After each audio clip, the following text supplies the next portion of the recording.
بسم الله والصلاة والسلام على رسول الله. مدحوين كحجين كلابات دول قبلات كجبلان وسير كعدالة يا قرصارك برلمانك odayaasha dhaqanka iyo salaadiinta ururada haweenka ee qiimaha badan Amazon dawladda Itoobiya nagala joogta gabdhaha sharafta leh noo imaaday bahda saxaafadda dhalinyarada ciidamada qalabka sida madaalayaasha 24 saac dhigooda noo huray waxaan ku salaamayaa assalaamu calaykum wa rahmatullaahi wa barakaatuh salaanta islaamka salaan kadib waxaan leeyahay maanta waa hambaliyo ummadda Soomaaliyeed meel kasto joogto iyo adduun weynaha gabdhaha adduunka oo dhan maanta waa 8 Maarso waa maalintii loo asteeyay haweenka adduunka laakiin Ilaahay subhanahu wa ta'ala annaga hal maalin oo mu asteynin maalin kasta waa maalinteena runtii waa maalinta gabdhaha laakiin adduunka taariikhdiisa aan la socono waxa loo asteeyay maalinta gabdhaha adduunka annana gabdhahaas aan ka mid nahay marka gabdhaha adduunka waanu hambaliyaynayaa gabdhaha Soomaaliyeedna waanu hambaliyaynayaa khaasatan gabdhaha reer Jubbaland waanu hambaliyaynayaa hambaliyaan leh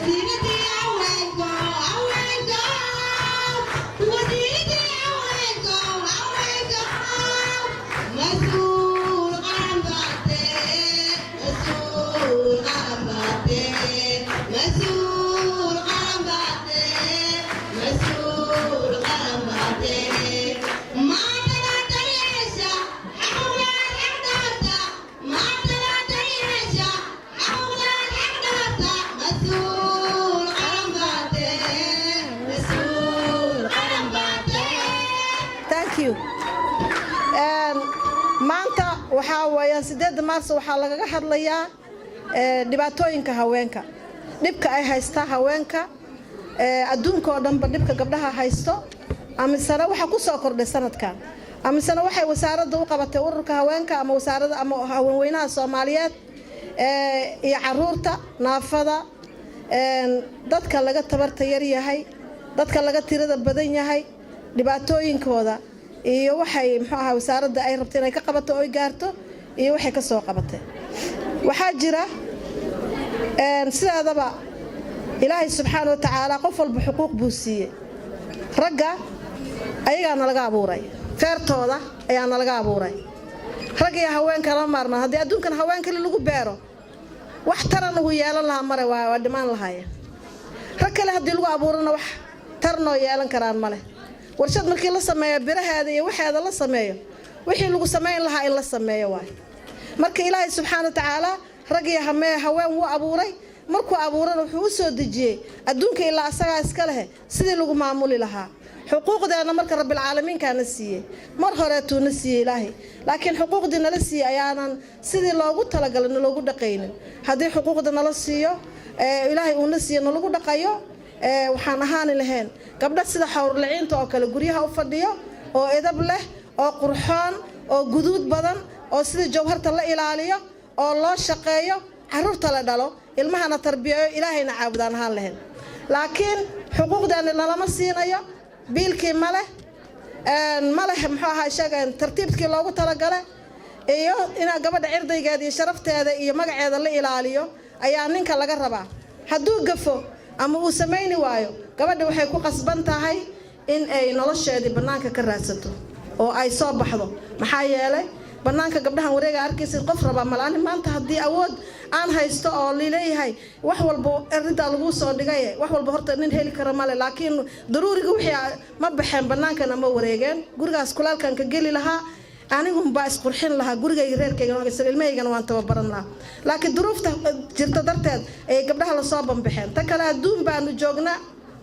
gabdhaha iyo wiilasha waa simeeyeen markii la sheego jinsi ama sinaanshaha jinsiga la sheego waxa la arkaa in si kale loo tafsiirto oo ay dadka dhahan rag iyo naaga si u simeeyeen rag iyo naagaha way simeeyeen waxay ku sineen Ilaahay baa noo sheegay xuquuq badan baan ku simanahay Ilaahay subhanahu wa ta'ala haweenka sidoodaba wadanka anaga aan joognahay ma hadda koonfurta anaga aan deganahay haweenka aad baa looga yeesaa maxaa yeelay bilcaan waa la leeyahay bilcaan waa tii fadhin jirto sama hadli karto إلهي نمدين ما هذلك كرت إلهي حودها قد سمع الله قول التي تجادلك في زوجها وتشتكي إلى الله يا الله إلهي سبحانه وتعالى فوق 7 سماوات كما قال قبلها تضبط سنة كركوضة أيو قبل كما قال إلهي أدعوتي وحول وان مقلي قبدي يدعوتي oo ninkeeda ka dacwoonaysay ilaahay waan maqluudahay marka waxa laga rabaa dadka mas'uuliyiinta ah gabdhaha markay u imaadaan ama ay codsadaan in ay adeecaan maxaa yeelay nabi maxamed adeeci jir rasuulka ilaahay wuxuu dhahay alayhi salaam waxay dhahan gabdhaha rasuulka ilaahay raggi baa noo ka batay ayaga mar walba agtaada fadhiyaan annagana maalin noo samee maalin gooni u sameeyay oo arko madaxda waxaan ka rabnaa maalin gooni mar walba ma aragno dawladda ma arkaan gabdhaha dawladda ragga laakiin way galaan way arkaan mar walba iska rag baa isla tiin marka waxaan rabnaa gabdhaha horta marka u horeyso si ay dhibaatooyinkooda u soo gudbistaan madaxda sare in ay maalin u sameyso maalinta haweenka oo lala kulmaa inay noqoto taas waxay tahay xuquuqda naga maqan waaye marka horeba nagaga maqan talabaad jinsiga xuquuqda uu leeyahay ma aha kaliya inaan maamulka sare noqono madaxweyne u tartanno ma aha inaan xalka 100% annagana aan qaadano waxa isku ilaaha noo diiday waa ognahay 4 nin ma guursan karno ilaaha noo diiday inkastoo rabi lahaa laakiin ilaahay muxuu ahaa ma ogolaanin nimankan 4 naa ku waashay annagana 4 nin in la ogolaado fiicnaan leedo on geesa iska dhigno bal ay dareemaan waxay arkayaan waxay gabdhaha ay dareemayaan inay dareemaan fiicnaan nin markii 4 nin la soo agjoojiyo la 4 nin buu way qabaan bal wuxuu sameeyaan arki lahayn saasoo kale way damiirka bini'aadamka moogtahay ma yeelayaan ilaaha noo diiday maadaama nahay warshadii wax soo saaraysay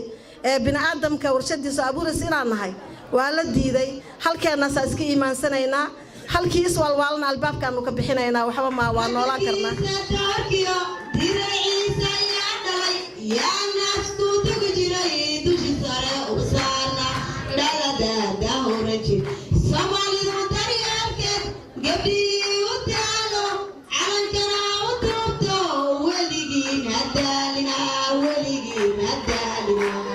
marka saadaraad jinsiga waxa waaye waa in loo sinaada xuquuqda waxbarasho shaqada tashiga deegaanka oo kale to hadda sidoo kale to degmooyinka oo dhan aan hadda inta badan aan soo maray aan arkoon rag baa markii degmaal la sameeyay gudoomiye ku xigeen iyo maaliyad iyo kulli rag la soo tubaaya gabadha maaliyad ma noqon karta miya gabadha gudoomiye degmo ma noqon karta miya gabadha ma noqon karta miya agaasime gabadha way noqon kartaa waxa soo gudoomiye ku xigeen gabdhaha ma la soo gelinay maskaxda taas waxay ka mid tahay sida haweenka Soomaaliyeed la yasaayo oo ay xaq u leeyahay wax bay bartaan waxa la arkaa in ragga ka maskax weyn tahay waxa la kan ka tacliin badan tahay in jaamacada gabdha ka soo baxeen baana degmooyinka aan qaar aan ugu tagay oo fadhiyo wallahi been ma gabdha jaamacada ka soo baxeen oo fadhiyo aan ugu tagna oo waxba la weydiinaynin niman aan dugsi dhexe ka soo bixina gudoomiyaal iyo adduun isu sharaxaya taasna wax faarba ma xaq ba ma haba xaq ilaahay ma aha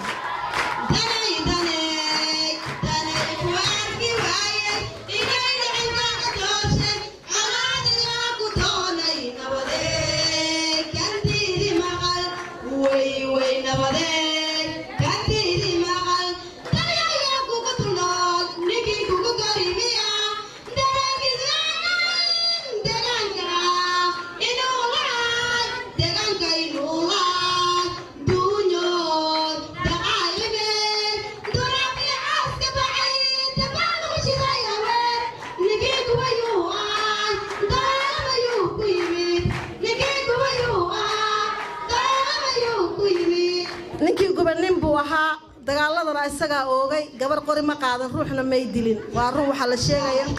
annaga ma yeelayn martanba wiilashiyaan ku dhaxal talaxtagin waa wiilasheeni annaga wiilaan dhalnay waa inala dhasheen wayna qabaan waana dhaleen walaaladeena weeyaan wanaagoodaan jecelnahay laakiin xuquuqdeena inay ku tuntaan ma rabno wasaaradda haweenka kaligeed wax ma qaban karto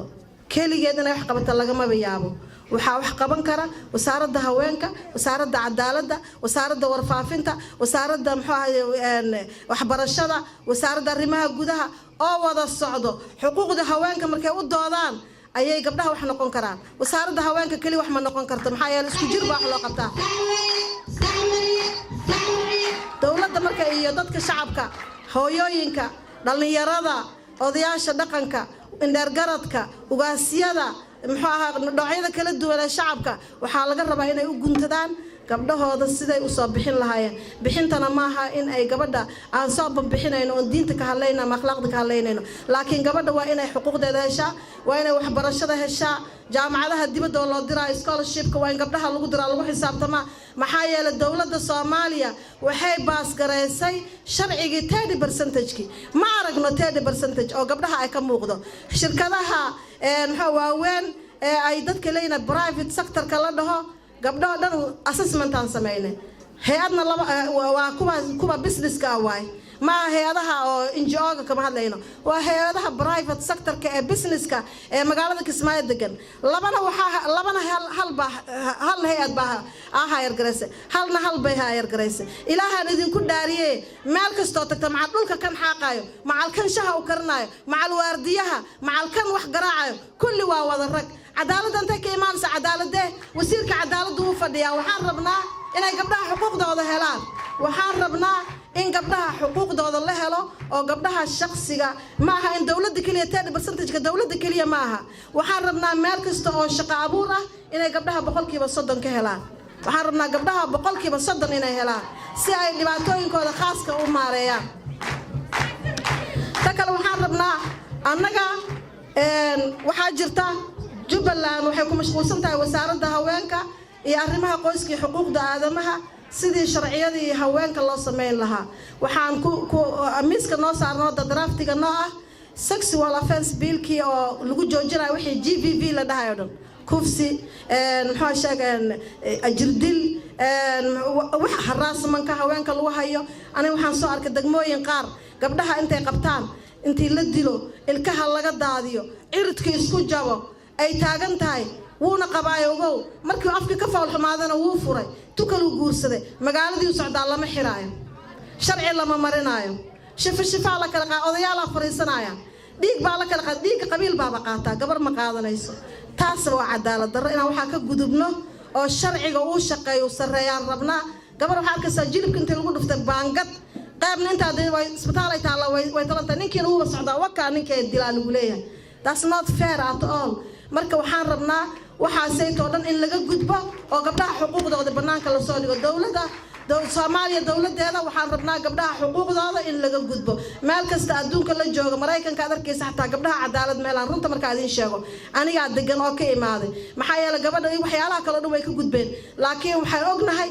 marka shaqada ka jaamacadaha ka soo baxan gabadha PhD ga iyo ninka PhD ga shaqada markii loo wada qaadanayo salarigooda isku mid maaha ninka lacag badan la siina gabadhana lacag yar taas ay ka doodayaan waxa kala dhan way ka gudbeen annagana waxaan ka doodaynaa inaan noolaano waalasha aan dhaqno waardiyaha aan galnaan leena nolol diidan yahay in arrintaas oo dhan laga shaqeeyo la rabaa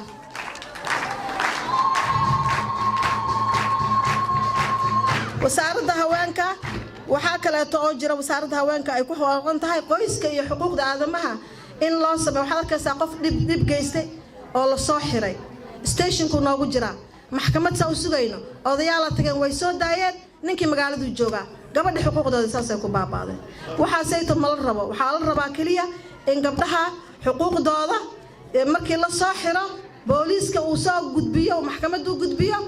ciqaabtiisa in la kala mariyo diinta Ilaahay ay qabta ninkii irhaal la dhahay kii gabar kufsado xoog ku kufsadana sharciga islaamka wuxuu ka qabo hadna loo mariyo kii wax dilana in la dilaan rabnaa si loo kala badbaado oo kii wax hadana gacanta la gooyo dawladda saasan ogolnahay anaga xaq darrada ma rabna in lagu tunto laakiin dactiyada gabdhaha bariyaha loo geysanayo ilaa iyo Mareykan gudaheeda ka dhacay gabar baa Mareykan hadda ninkeedu intuu jarjaray oo hilbeedu kala qarqariyo dahabkii xoolihiisa la qaato markuu ogaaday inuu jiro tigirkan hor u goostay diyaarad buu soo raacay wuu soo dhaqaaqay gaaladii oo dhan baa waxay ku noqotay mafaaji'a adduunka oo dhan baa hadda waxa ka socdo waad maqlaysan goboladii kale ee Soomaaliyeed gabdhihii Soomaaliyeed sida loo galaayo nin gabar la dhalatay gabarna dhashay gabarna habaryar u tahay eedan u tahay waxa sameeynaa waa libaaxiyo nimanka waa waraabo waa la iska qabtaa waraabo waa dawladda anaga qaban karta ma ogiye qof qaban kara mara waraabayaashan dadku cunay hana laga qabto bismillaahir rahmaanir rahiim iska dawlad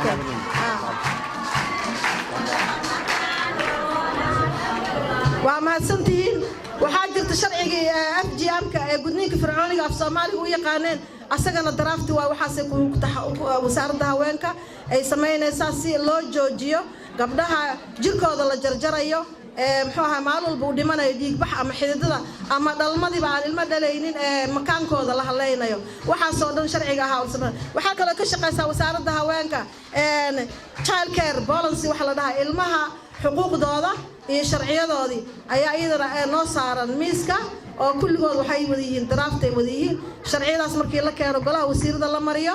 oo xildhibaanada la soo mariyo waxa la geynayaa sharciga maxkamadda la geynaa taas lagu dhaqmaaya waa maalin kulul waaye waan u hambaliyaynayaa gabdhaha Soomaaliyeed waxaan leeyahay shaqooyinka waxbarashada iyo wax kasta oo xuquuq u leeyihiin dawladda dadka shacabka ah markasta waan ka hadalnaa private sector-ka in ay ku baraarugaan in 30%kii aan lahayn oo nin walba banaanka iska soo dhigo hadda kadib maamusi doono guryahan ugu tagi doona xafiisadoodan fariisan doona TV baana ka duubi doona waxaasna dawladda aan tusin doona salaamu calaykum waraxmatullaahi wabarakaatuh Soomaaliya ha noolaato Jubbaland ha noolaato gabdhaha Soomaaliyeed ha noolaadaan aabayaasha ha noolaadaan dhalinyarada ha noolaato